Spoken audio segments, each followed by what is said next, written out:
Before we drop the needle on this one, we want to check in with you first. This episode goes somewhere real. We're discussing the stories of two men who used music, community, and charisma to cause serious harm, including child sexual abuse and sexual violence. We say the truth plainly in this episode because the people who were hurt deserve that. So if you're in a tender place right now, no judgment, save this one for when you're ready. If you or someone you know needs support, the National Sexual Assault Hotline, also known as RAINN, is available at 1-800-656-4673 or at RAINN.org. Okay, let's get into it.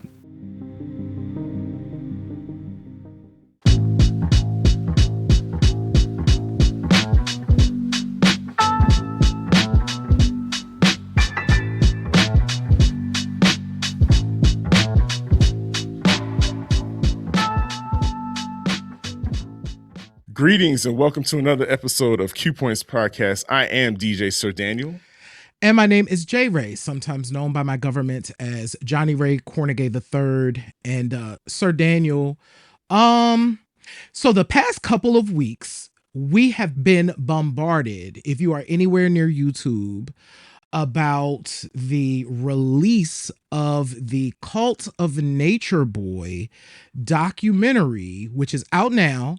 And what's so interesting about this, and we're going to talk about it today, is there's a whole music overlap to this conversation as well that we wanted to explore, not just present day, but past history as well.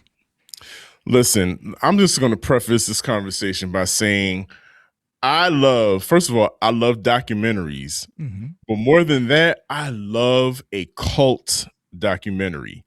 Yes. I love the creepy music that they use throughout the documentary, the reenactments, the tension building, sound effects, all of that stuff is just chef's kiss for me. I started out as a kid watching I don't know why I was watching this as a kid, but Helter Skelter, which was I remember Helter Skelter, movie based on Charles Manson, and I just remember being completely enthralled by this whole story, and of course, following those stories. Then, as a person of whose family descends from Guyana, and have always heard about the Jonestown Massacre. Related to Jim Jones. And every time, here's how I know. Every time my mother would tell people where she's from, and she would say, "Oh yes, I'm from Guyana." And you can always tell a person's age or how, somebody that followed the story, they always get that look like, Jim Jones? Yes. The place where Jim Jones took all those people to their death. Yeah. But it's funny. There's always a through line with cults and cult leaders, Jerry, that is a direct connection to music. Yeah. And specifically, we're going to talk about, because we are a Black music podcast, we're going to talk about hip hop and some R&B.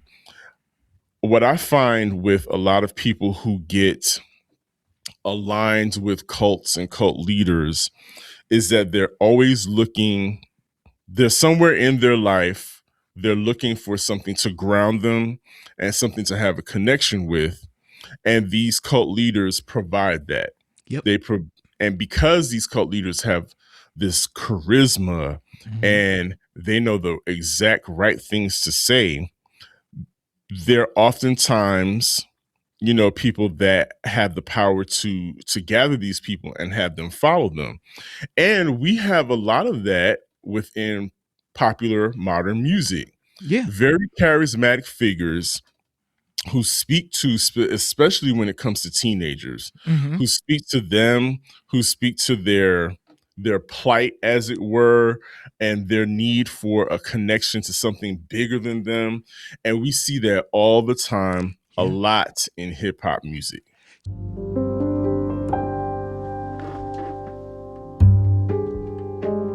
I was not familiar with the deep work of NatureBoy and Carbonation, but I was tangentially familiar with the music of NatureBoy and Carbonation because I was really into SoundCloud. SoundCloud was the place where you could go and you could hear like a lot of new music, and people would playlist over there. People would just create, and so as you were listening to different playlists, you would hear a lot of unique things. One of the folks that would show up was NatureBoy. NatureBoy's name was not that at the time. It was I would see it under Three God Productions, right? Which is very much a black, pro-black sort of name that you would kind of see, you know what I mean, like out there. So it wasn't surprising to me. But what I found interesting is it wasn't for me, but it wasn't bad. You know what I'm saying? Like I could see why the music of this person would end up on a playlist. I didn't learn until later after, everything we learned everything about Carbonation, how a lot of the members of Carbonation considered themselves musicians.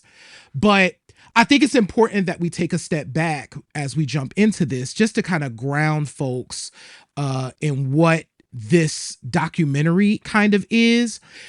So Eligio Bishop started Carbonation somewhere in 2016, and it kind of went through it's still going now, honestly. Apparently there are folks who are still doing the work of Eligio Bishop today, but he is of course locked up, and he will be locked up for life. I believe it's a life sentence. But I think what's interesting, so I've only watched one of these episodes, and what I find most interesting about it is, yes, there are reenactments, but because Eligio Bishop or NatureBoy documented so many things because they were online on their NatureBoy TV, we're watching actual footage from them. So we don't even need to reconstruct a lot of these moments. We just need to contextualize the moments. And what I found so far watching this is the folks who are former members who are part of the documentary are doing a really good job of talking about how they got to where they got to, but then they're able to pull exact moments from footage that these people are speaking to, and that I've not really seen in a documentary before. So you have more context for Carbonation than I do, because I didn't know anything about this until things started to fall apart and the law got involved and people started getting locked up. When it hit the mainstream media, that's when I heard about it. I do, however, remember when I was working at a drop-in center for youth experiencing homelessness, one of the young men that I encountered there was telling me, we had a studio at the drop-in center, so that was very attractive to the young people because a lot of young people love to express themselves through music. And there was one in particular, and now that I think back up on it, out and looking at him and the way he presented it, it was giving Carbonation because he was locked in. I had no idea who this person was that he kept referring to, NatureBoy this, NatureBoy that, but he was completely locked in, which again speaks to the power of an Eligio Bishop, of a Jim Jones, of the person that we are going to speak of in just a few moments, that can have an effect on these young people, because this is a young person that is experiencing homelessness. So his life, he's going through a traumatic experience. There are a lot of these young people were really disenchanted with America, with the United States, because at the time we were witnessing the after effects of Ferguson. We were also witnessing George Floyd, Sandra Bland. All of those murders were happening in front of our faces in real time, and America was just cooking. We were in a Yeah. cauldron pot, and then the occupant of the White House was elected and put into the White House, and so the world was in chaos, in complete chaos. And like I said earlier, this is prime soil for a person who has the country's being led by a cult of personality. So Mhm. why not have your own spinoff? And people are so disenfranchised with what this country is going through. You offer something that is so you offer paradise, basically. That's really what it was. He was And you know offering. what? He was offering this black utopia. And you know, this is something Yeah, that we haven't mentioned. Both of us were, you know, you're in Atlanta now. I was living there at the time. yeah. Eligio Bishop was based in Atlanta. There. So there are actually folks that I know who met him in Atlanta because he was moving throughout Atlanta in space before kind of Carbonation became like a thing that was codified. So um, I think it's important for us to remember not only, of course, you know, folks using music as a way to move people to whatever belief it is, but also that these are also real people that before uh uh the cult came to be were kind of collecting folks along the way, because this type of charisma doesn't Mhm. just show up, right? It's something that typically folks who become cult leaders in this way uh have. And so we wanted to take this story and kind of go back in time because there is a musician who was active in the 70s and the 80s who ultimately went on to not only lead a very active cult, but is also serving a life prison sentence for some heinous crimes. And so the work of NatureBoy doesn't exist in a vacuum. There are other folks that have kind of done similar things in the past. And one of the folks that we wanted to bring up was Dr. York. And Dr. York went by a number of names, but Malachi Z. York and several names. But Dr. York, after being Dr. York and being a musician, founded the Nuwaubian Nation, which ended up in Georgia, actually. So started in Mhm. Brooklyn and made its way to Georgia. And that is a very interesting and challenging story that we're going to share. So it's funny that you mention the music connection with Dr. York. I had no idea. I'd heard about Dr. York, but I had no idea that he actually produced one of my favorite songs that was actually, I guess you would consider it a novelty song because it was Mhm. an answer record Mhm. to New Yep. Edition's Mr. Telephone Man by a quartet of young ladies who at the time were called Petite. And they released a song, J. Ray, called He's So Fine. And they were speaking directly about the members of New Edition, and each of them would like talk about their favorite member of New Edition in their own rap, and then they would sing about it. And it was a cutesy kind of record. I think it came out in 86, 87, around there.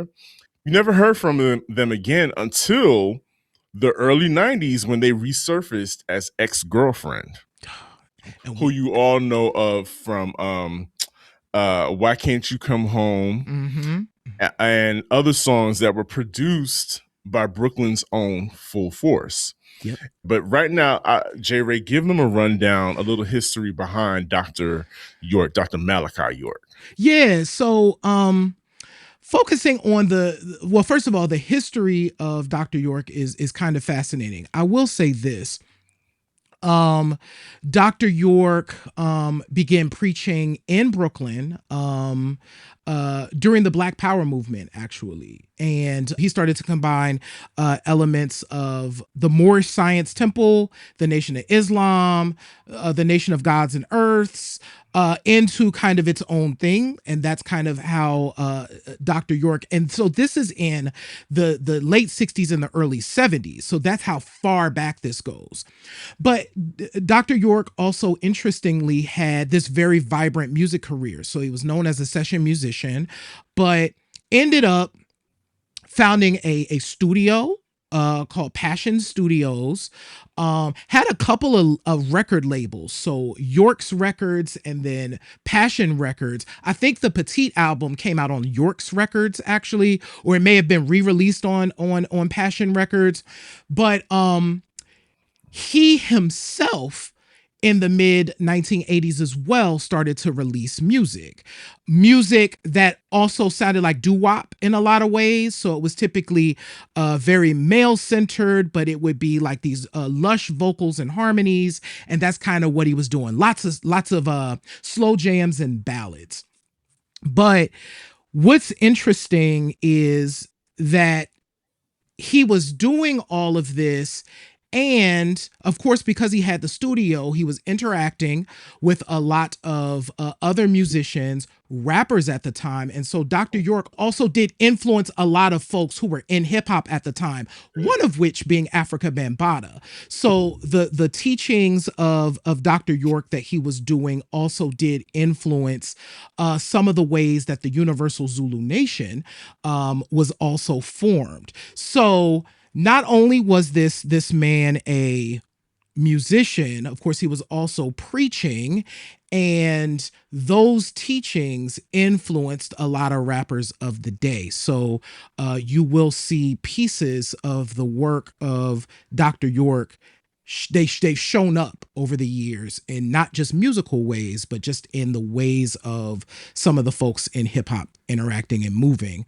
So it's an interesting history. It gets really dark in a moment, but it's a lot there. Yeah, I think that's when I became aware of who he was, and the timeline makes sense. That if he was a preacher in the 60s and the 70s, that a lot of the people that you and I grew up listening to probably would have had some direct connection or influence from this man, including like when Jay-Z and Jaz-O first hit the scene as the originators. They, some of his imagery was in their video. And so I know he also influenced Mobb Deep. There's quite a few people that show up. Their names are kind of attached to him at some point. I'm not surprised, because we are talking about Black liberation, Black power, there's some mysticism thrown in there, of course. And I can see why people flocked or would flock to that kind of messaging and would want, again, we're talking about crack era, HRV epidemic, the crumbling Reaganomics, the crumbling economics. New York looks like, an atomic bomb went off in certain places where mostly Black and brown people live. So it made sense that as we're seeing the rise of hip hop, which is the voice of the young people, we're seeing that ascension happening along with this ascension of people looking for answers and looking for someone to guide them, which is where we end up at some point in Edenton, Georgia.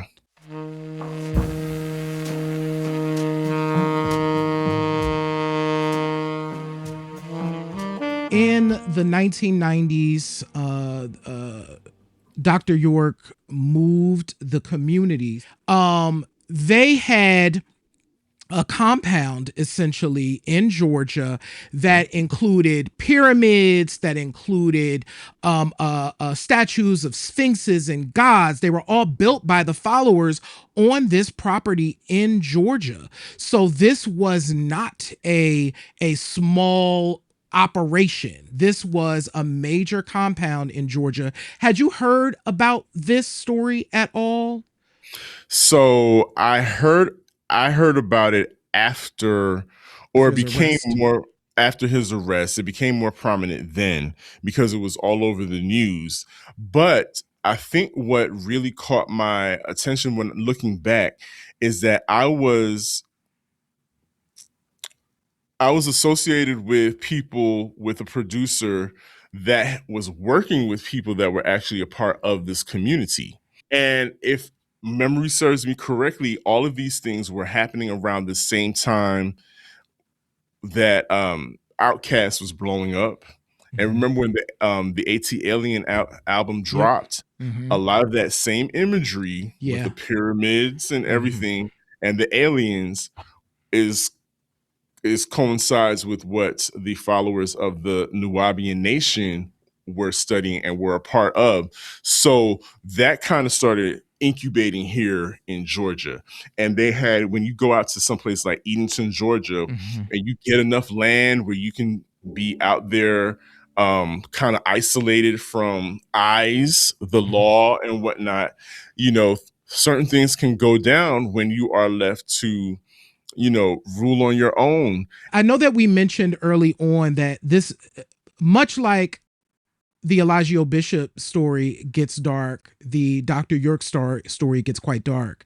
So Dr. York was arrested in May of 2002 along with his wife. And I am going to read these charges very matter of factly. This is what it is. He was charged with, or they were charged with more than 100 counts of sexually molesting dozens of children, some as young as 4 years old. State prosecutors apparently reduced that from over 1,000 potential cases because they felt like the jury just wouldn't believe the magnitude of it.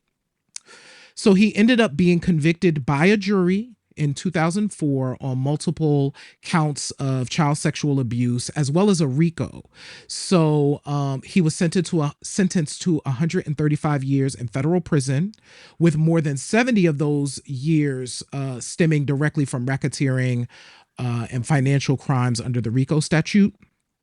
So he is still in prison. And that it's an awful story that once again reminds us of what harm can happen with someone who is a manipulator, and people who are looking and searching for something get attached, because of the way that what this person is teaching and the way that they teach. And it's just a reminder of how important it is to be mindful of those who we follow and how we move throughout the world. Because like I said, I didn't learn about this until much later. And it was like, what? How is this possible? I'm wondering, J Ray, now a lot of people they're highly upset Mm-hmm. and they're pointing at people within our community that they're highly upset with because of the situation we're in now. I'm starting to wonder, because of people's disenchantment with this country still, Mm-hmm. I'm wondering if if we will see the rise of someone else now Yeah. to come along and to try and offer people some form of hope. Mm-hmm. And if nothing, I think what you said is a warning also to the rest of us. Like, listen, things are tough right now, and there's probably going to be other people who are going to be vying for your attention, Mm-hmm.